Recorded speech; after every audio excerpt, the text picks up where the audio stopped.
Hey guys, welcome to the Liberal Hive Mind, a channel solely focused on exposing the abundant hypocrisy of the left. Well, there it is. It's not exactly shocking, but I guess it's now official. The Democrat Party is officially turning on John Fetterman. At least that's what Axios is reporting. They just released a piece reporting that top Democrats are now plotting for his ousting, his removal. And of course, their main issue is they don't know how to, quote, handle his growing independence and refusal to bend the knee to party leadership. In other words, he's a genuine representative, and I don't mean a House representative, I just mean a representative of his constituents, his state, his country, his people. And so again, we get some more insight into how the Democrat Party works. The minute someone in their own ranks starts thinking for themselves, starts breaking with the dogma, the entire machine turns against them like a pack of frickin' wolves. Again, this is how the Democrat cult operates. The woke cult that's totally taken over the party. It's blind obedience or total exile. John Fetterman's now on the Democrat chopping block, and of course you can imagine there's a lot of interesting things that we could talk about here, so let's go ahead and do that. We got some stuff to get into, so let's roll the tape. Alright folks, so first off, I want to focus on the concept of appreciation. You know, just think about it. John Fetterman, this is the guy who delivered a critical Senate victory for the Democrat Party in Pennsylvania. That was a seat that they had to win in 2022, and John Fetterman put everything on the line. He campaigned through health struggles, took the heat, fought off a worthy competitor in Dr. Oz. He basically kept Chuck Schumer's Senate majority alive and did it after undergoing a debilitating stroke. And now how does the Democrat Party repay him? By trying to shove him out the door the moment he stops parroting their pathetic talking points. And well, you could pretty much see exactly why this is happening. John Fetterman has broken ranks with the Democrats in the worst possible way by putting country over party. Yeah, kind of funny how that works, right? You got someone like Jay Jones who fantasizes killing his political opponent, and that's totally A-OK, oh, they'll stick by him to the end. And you've got John Fetterman, who's been simply voicing some of his disagreements with the current direction of the Democrat Party, and now they want to destroy him. Take a look at some of the things that he's been saying recently. I'm the only Democrat in my family. I grew up in a conservative part of Pennsylvania. I know and I love people that voted for President Trump, but they are not fascists. They're not Nazis. They're not trying to destroy the Constitution and those things. And that's part of another thing. I refuse to call people Nazis or fascists, or I would never compare anybody to Hitler and those things. And now that kinds of extreme rhetoric is going to continue. We're going to be more likely in resulting in extreme kind of outcomes and political violence and doing all these kinds of things like Charlie Kirk. For me, all I could say is like, let people grieve. Give people the space. I'm not going to use that terrible thing and that Pasek assassination to make my argument and try to put out my views. We really got to turn the temperature down. And we can agree to disagree on these kinds of things. But right now, shutting down the government, I just can't take it that. Shutting the government is really what the Democratic Party wants to do. And I follow country, then party. And it's the wrong thing for the country in a period of chaos. I refuse to vote to shut our government down. I absolutely would love to have... I would love to have a conversation about extending the tax credits for healthcare. Absolutely. But I would remind everybody, too, this was designed by the Democratic Party to expire at the end of the year. This is not something taken from by the Republicans.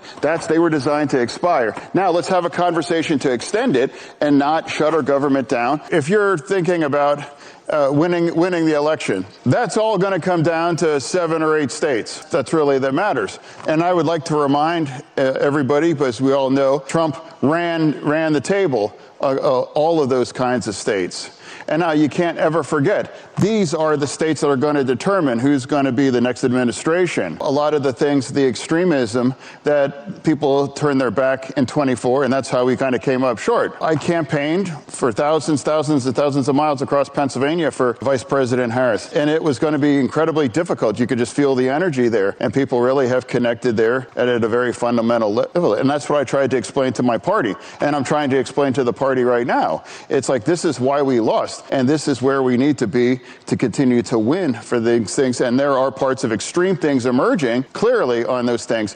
And that's why I refuse to follow that, even if that is going to cost me support in parts of the base. How do Democrats win back white men like yourself? I don't know. And truthfully, I'm not sure that's possible, to be honest. I think that's been seriously eroding for a while. In some cases, in the conversations I've had, a lot of people, they don't even want to say it publicly, but they just feel like, you know, the other side seems like it's like men's the problem, men are to blame, or their masculinity is toxic, or unless you're able to conform to our very strict kinds of definition of what we think's appropriate, well then, hey, I'm going to find an alternative, and they've done that.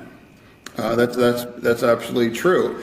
And once we've kind of turned their back on that demographic, it's going to be difficult to rebuild and replace that with those voters, because I think that migration has been ongoing phenomenon for several years, and that was been in front and center, in part of the election in 24. All he's been doing is calling out far-left hypocrisy. He's backed border security. He doesn't agree with the shutdown. He doesn't agree with calling all Trump supporters Nazis and racists. And apparently those are positions that the modern Democrat Party absolutely cannot tolerate. And why is that, you may ask? Well, very simply, because John Fetterman's independence exposes the rot in the Democrat Party. Basically, he's saying a lot of things that we've been saying, and that cannot be allowed. And once again, the hypocrisy is on full display. The party of diversity, yet again, has zero tolerance for diversity of thought. The moment you step out of line, you become a traitor. And now the party that rallied behind him when he was an important character, when they needed him to secure a Senate majority, well, they're ready to throw him in the damn dumpster.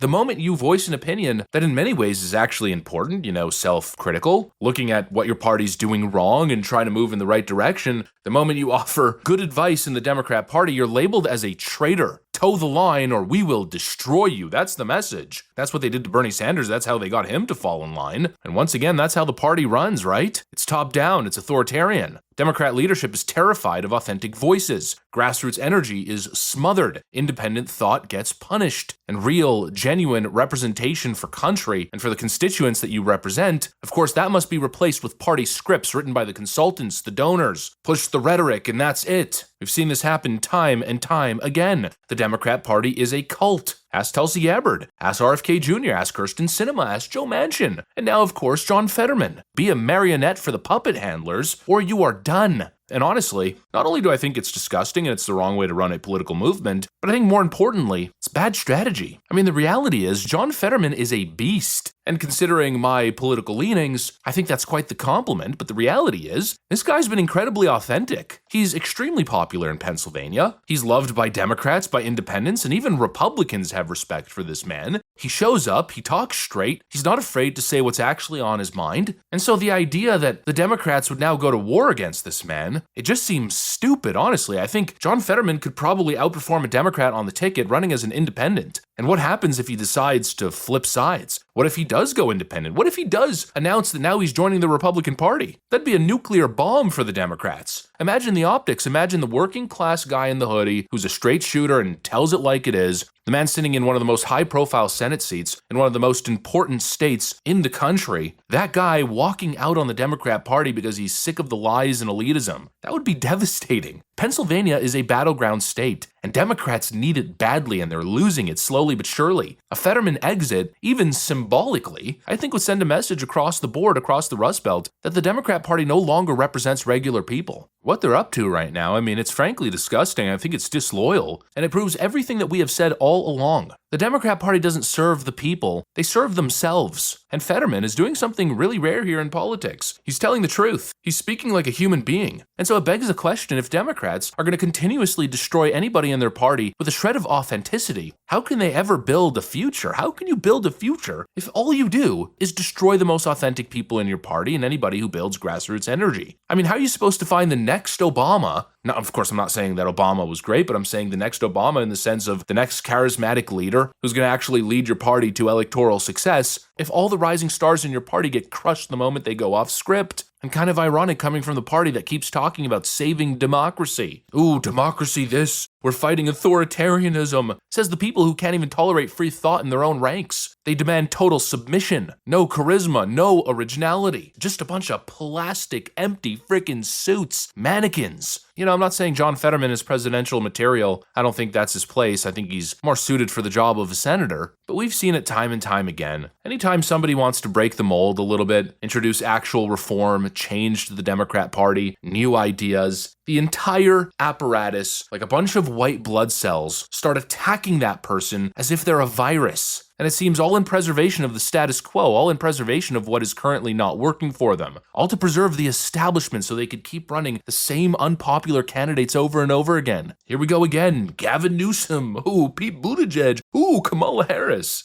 Talent cannot rise in this party. Talent is stifled, drowned, deprived of oxygen. We see it over and over and over again, and I just don't know how this ends well for the Democrat Party. Anyways, that's pretty much what I got for you guys. Hopefully you enjoyed the video. If you did, make sure to leave a like and possibly subscribe. Thanks for watching, and I'll see you on the next one.